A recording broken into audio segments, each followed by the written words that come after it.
আজকে একদম ইজি ওয়েতে এয়ার ফ্রায়ারে চিকেন বারবিকিউ করব।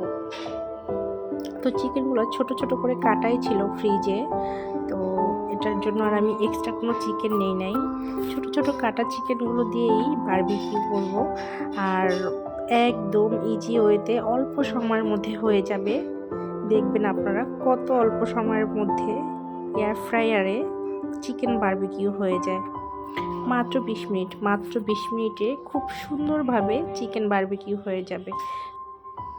এক পাশটা হয়ে গেছে, আমি নামিয়ে ট্রাইটা আর এক পাশটা উল্টিয়ে দিচ্ছি।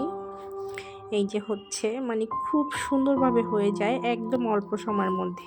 এই যে বারবিকিউটার ফাইনাল লুক। এখন এটার সাথে খাবো সাদা রুটি আর হলো ফ্রেঞ্চ ফ্রাই। চিকেন দিয়ে খাবো সাদা রুটির সাথে ফ্রেঞ্চ ফ্রাই, সাথে হবে কোক আর স্প্রিট। অনেক মজা করে খাবো। এই যে ফ্রেঞ্চ ফ্রাই দিয়ে দিলাম, এখন এটাও ফ্রাই হয়ে যাবে। চিকেন ফ্রাই সাথে হলো সাদা রুটি।